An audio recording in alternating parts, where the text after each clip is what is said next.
Study made simple में आप सभी का एक और नई वीडियो में स्वागत है। आज हम पढ़ेंगे वैदिक सिविलाइजेशन, जो कि एंशिएंट हिस्ट्री का एक पार्ट है। ये वीडियो सिलेबस का रिवीजन करने वाले स्टूडेंट्स के लिए भी है और जिन लोगों ने तैयारी शुरू की है उनके लिए तो काफ़ी इम्पोर्टेंट है। इस चैनल पे फ्री कोर्स लॉन्च किया गया है उन स्टूडेंट्स के लिए जो कि एसएससी CHSL की तैयारी करना चाहते हैं, वो भी बिल्कुल टाइम एफिशिएंट तरीके से। ये कोर्स एग्जैक्ट पेड कोर्स की तरह ही है जिसमें हम डेली वीडियोस अपलोड करते हैं, तो इस चैनल को सब्सक्राइब करके रखें। कोर्स में हम लोग पूरी जीके कवर करने वाले हैं, फ्रॉम बेसिक टू एसएससी के एडवांस लेवल तक। नोट्स भी आपको डाउनलोड करने के लिए मिल जाएंगे, डिस्क्रिप्शन में लिंक रहेगी, तो आपका नोट्स बनाने वाला टाइम भी बच जाएगा। आज की इस वीडियो में हम लोग पढ़ेंगे वैदिक सिविलाइजेशन, जिसमें हम लोग पहले वेदास के बारे में पढ़ेंगे, फिर पुराण्स के बारे में पढ़ेंगे और उपनिषद के बारे में पढ़ेंगे। साथ ही में एपिक्स जैसे कि महाभारत और रामायण के बारे में भी पढ़ेंगे। अर्ली और लेटर वैदिक पीरियड के बारे में भी पढ़ेंगे, आर्यंस के बारे में पढ़ेंगे और वो लोग कैसे रहते थे, किन चीज़ों की पूजा करते थे, कौन कौन से एनिमल्स इंपॉर्टेंट हुआ करते थे उस टाइम पे, सभी पढ़ेंगे। और लास्ट में इंपॉर्टेंट रिवर्स के वैदिक सिविलाइजेशन का जो पीरियड है वो 1500 से लेकर के 600 BC तक का था। वेदास जो हैं वो वेद व्यास द्वारा लिखे गए थे और वेदास का मतलब क्या है? Superior knowledge. इसमें हम लोग आर्यंस के बारे में पढ़ेंगे जो कि सेंट्रल एशिया से आए थे।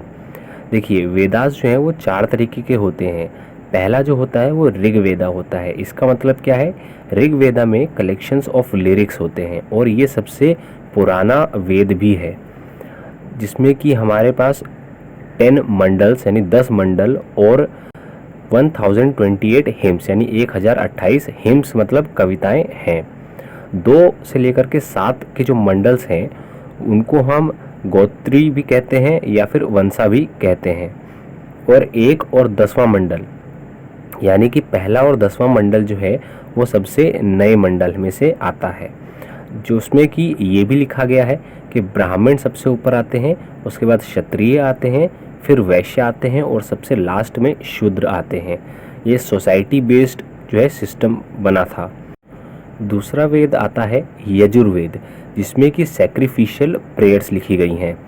तीसरा सामवेद है जो कि बुक ऑफ चैंट्स, चैंट्स का मतलब क्या है? मंत्र। और इसका जो ओरिजिन है, क्लासिकल म्यूज़िक का जो ओरिजिन है वो भी सामवेद से ही लिया गया है। उसके बाद चौथा और आखिरी आता है अथर्ववेद।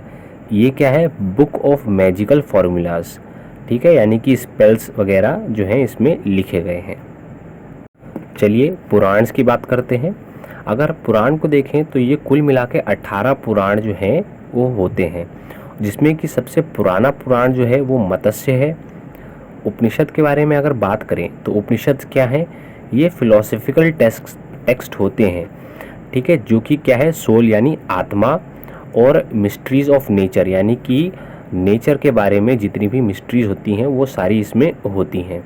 और ये कुल मिला के 108 उपनिषद होते हैं। अगर हम एपिक्स की बात करें तो उस टाइम पे 2 एपिक्स लिखे गए थे, महाभारत जो कि वेद व्यास द्वारा लिखा गया है और रामायण जो कि वाल्मीकि द्वारा लिखा गया है। यहाँ पर ध्यान देने की बात यह है कि रामचरितमानस जो है वो तुलसीदास द्वारा लिखा गया है। ये एसएससी CHSL और CGL में पूछा गया क्वेश्चन है। वैदिक पीरियड को 2 पार्ट में डिवाइड किया गया है, अर्ली वैदिक पीरियड और लेटर वैदिक पीरियड। अर्ली वैदिक पीरियड जो है वो आपका 1500 से लेकर के 1000 BC के बीच में आता है।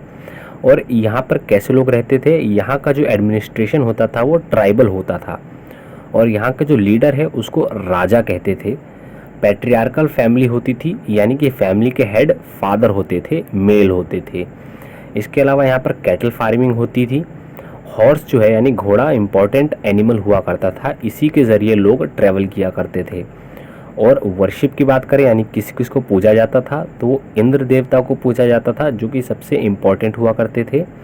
अग्नि देवता और वरुण को पूजा जाता था, लेकिन इस टाइम पे कोई भी टेम्पल्स वगैरह नहीं बने थे।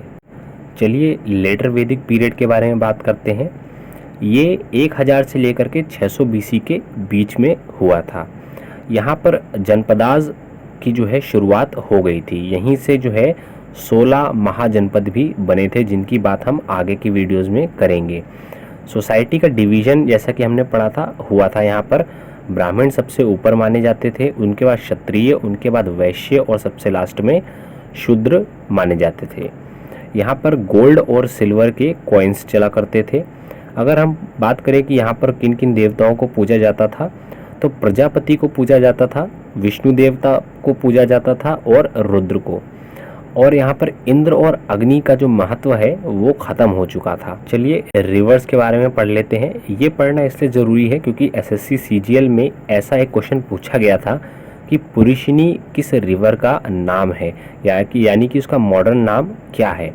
तो यहाँ पे मैंने कुछ इम्पोर्टेंट रिवर्स के नाम लिख दिए हैं जो कि आ सकते हैं, तो पढ़ते हैं इनके बारे में। सिंधु नदी, सिंधु जो है हम लोग इंडस को बोलते हैं आज के ज़माने में। वितस्ता यानी कि झेलम, अस्किनी यानी कि चेनाब, और विपाशा ब्यास नदी को बोलते हैं। पुरुषिनी रावी नदी को बोलते थे और सतुद्री सतलुज नदी को बोलते थे। और लेटर वैदिक पीरियड के बाद जैसे कि मैंने बताया था 16 महाजनपद जो हैं वो बनने स्टार्ट हो गए थे, जिनको हम लोग आगे की वीडियोस में पढ़ेंगे। अगर आपको वीडियो से कुछ सीखने को मिला है तो हमारा चैनल ज़रूर से सब्सक्राइब कीजिए और वीडियो पसंद आई है तो लाइक भी कीजिए। तब तक के लिए जय हिंद।